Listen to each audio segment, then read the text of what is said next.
Good day, everyone. Hope you're doing well.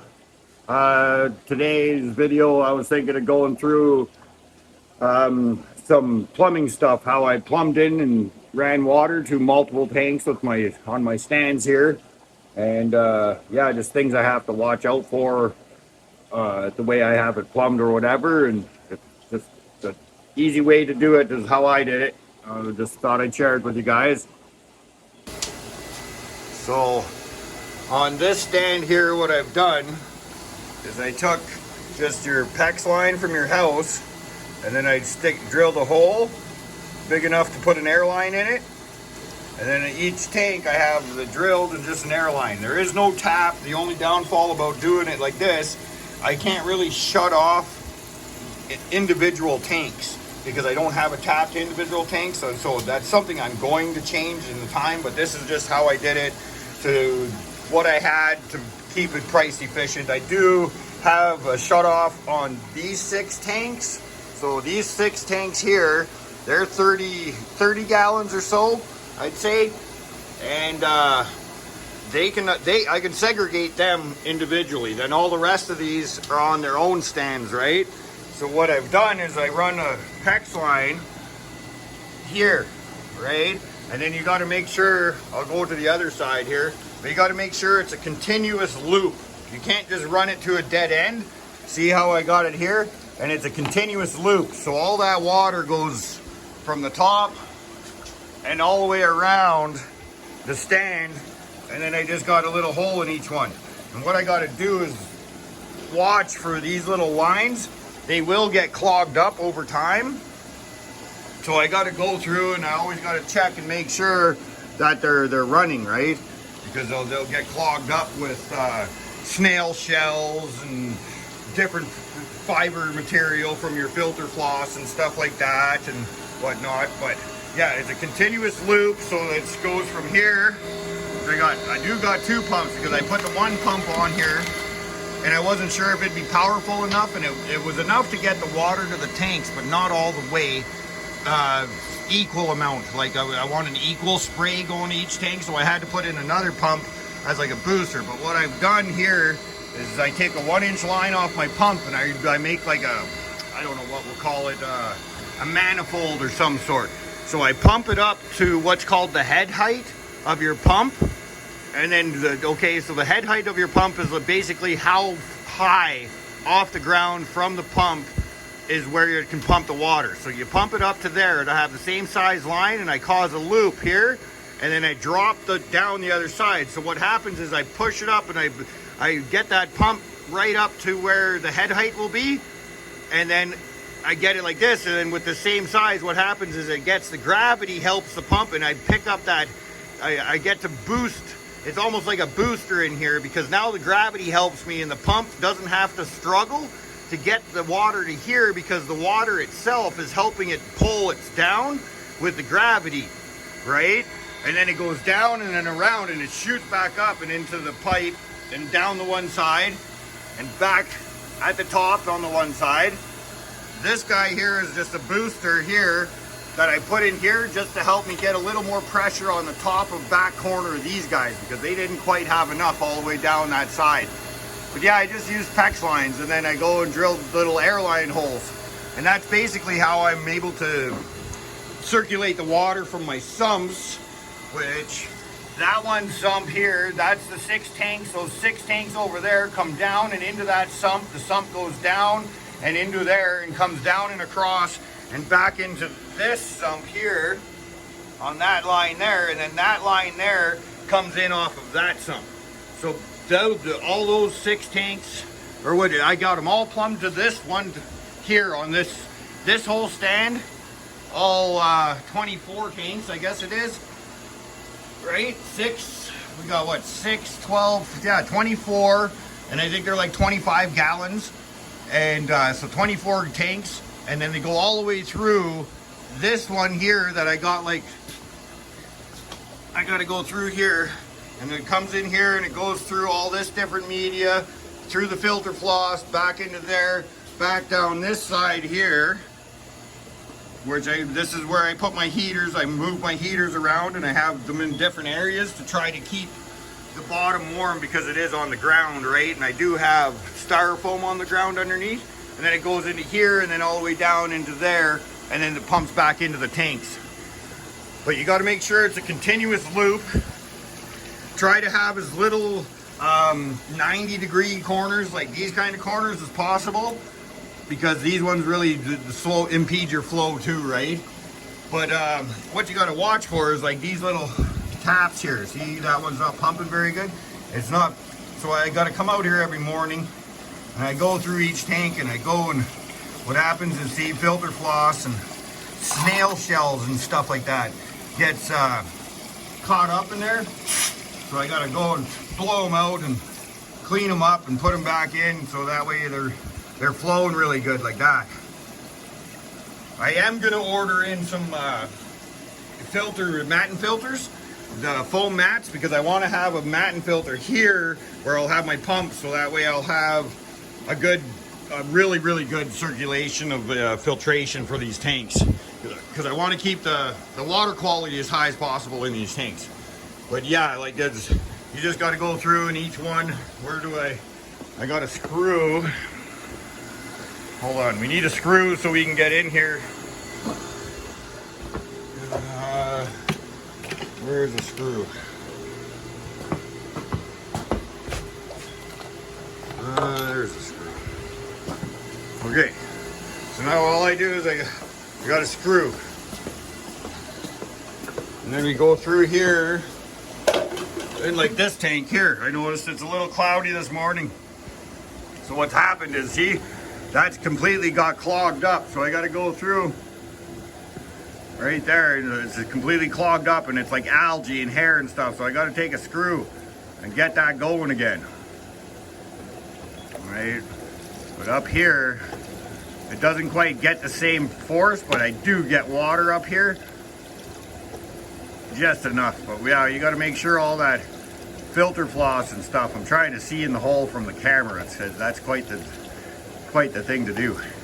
But yeah, see, now we got her going again. So, but yeah, that's what I got to watch for. Each, make sure. But yeah, it comes up and around, and I got to go through and make sure each tank doesn't get all clogged up. If they do, I got to make sure I dig that line out from algae and, like I said, snail shells and filter media and floss and all that. But that's basically how I have it plumbed, in one big continuous loop. From the pump over there, the sump, it goes up, down the stands, all the way through, all the way back, down through the sumps. And then, yeah, that way I can have just one decent sized pump. Like the one decent sized, well, I guess I got two, but like these pumps are a lot, they're basically for one tank, and I got those going for all these tanks just because I got the continuous loop and then just little pressure, the little airline for pressure.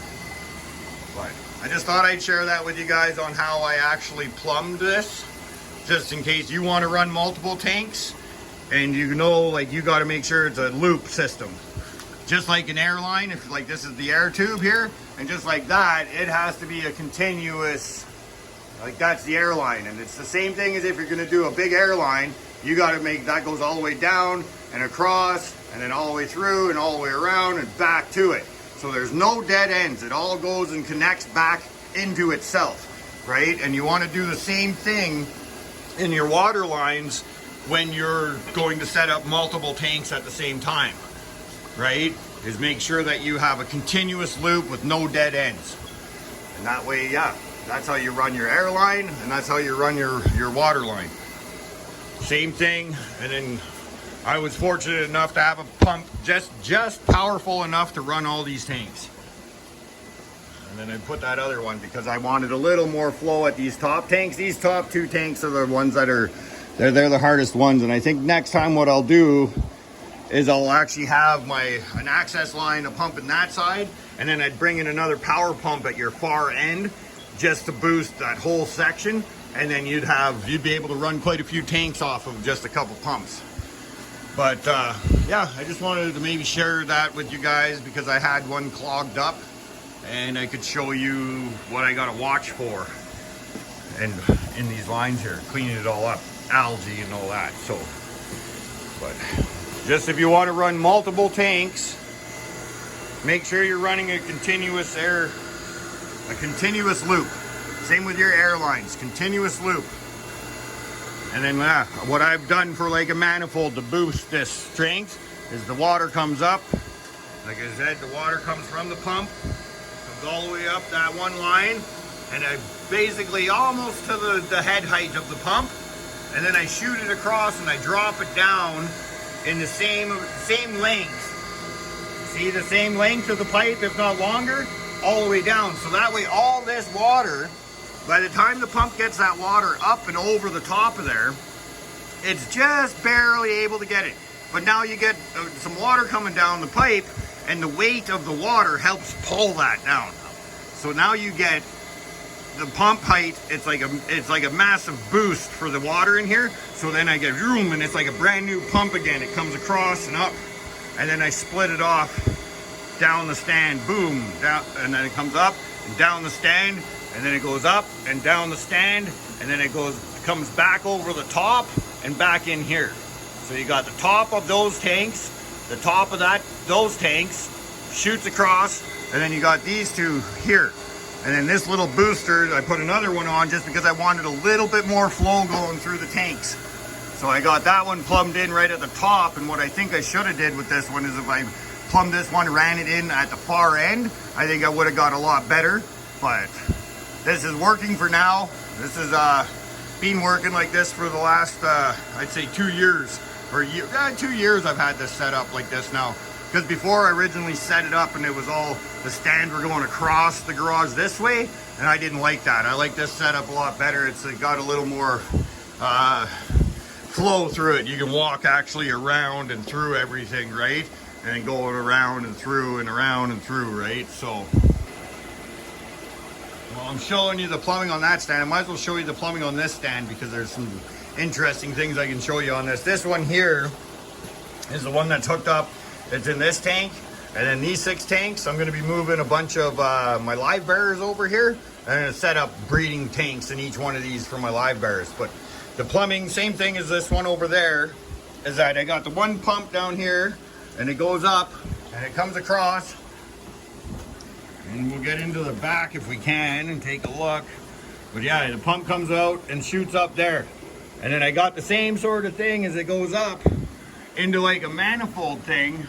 See right here? And the same thing is over there, is I got that head height to here, and I go across and into another big pipe that helps boost that into, like I said, to help get that pump to pump a little more, a little higher, is by using one of those manifold things. This one here is all put together from different projects I had, stands before. And the interesting thing I wanted to show you guys is that all these connections and all these little guys that you buy to put this together are really expensive. I managed to go and get this together by, it's a 3/4 inch pipe, I think it is, and then your 5/8 pipe, I think that's what it is, or maybe that's your 5/8 to your 1 inch, that's what it is. 5/8, 3/4 to 1 inch, and then you can take a heat gun and you heat this up, and then you can get this pipe with a heat gun big enough to soften up, and you can get this pushed in there. And once you get that pushed in there, it seals it up pretty good. This is just splashed up from the air bubbles here, but it doesn't leak or nothing. And yeah, see how it's all pressure fit, all with the heat gun.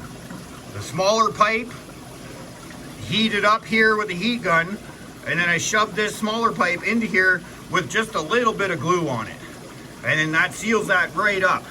So that way you don't have to go and buy all those attachments and stuff at a few dollars a piece at your Home Depot and stuff like that. And you can reuse a lot of stuff. When you go and recut your plumbing pipes and stuff, always leave a little bit.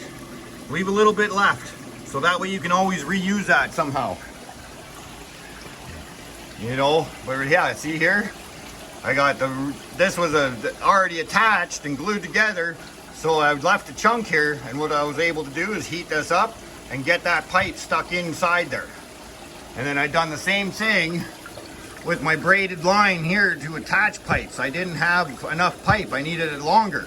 So you take a chunk of the old chunk of braided line I had laying around, and I heated it up, and I got the pipe stuck in there. All right, but I wanted to show you guys on that stand too, is that you don't got to run out and go buying all these different connections and stuff like that. All these things are super expensive, and if you leave a little chunk on pieces that you cut apart, you can reuse them onto stuff like this, right? And then you can just do what I did with a heat gun, and you heat it up, and see here I added just a chunk of pipe. I needed a little longer, so I just added a little chunk, and I heat this pipe up, and you get it over topped with a heat gun, and it shoots across, and the only dead end I got is into the main tank here. So, but I just wanted to show you guys that stand too while I'm showing you this video. Is that, yeah, the secret is a heat gun, and you can use multiple different things and reuse as often as you can. Save yourself some money.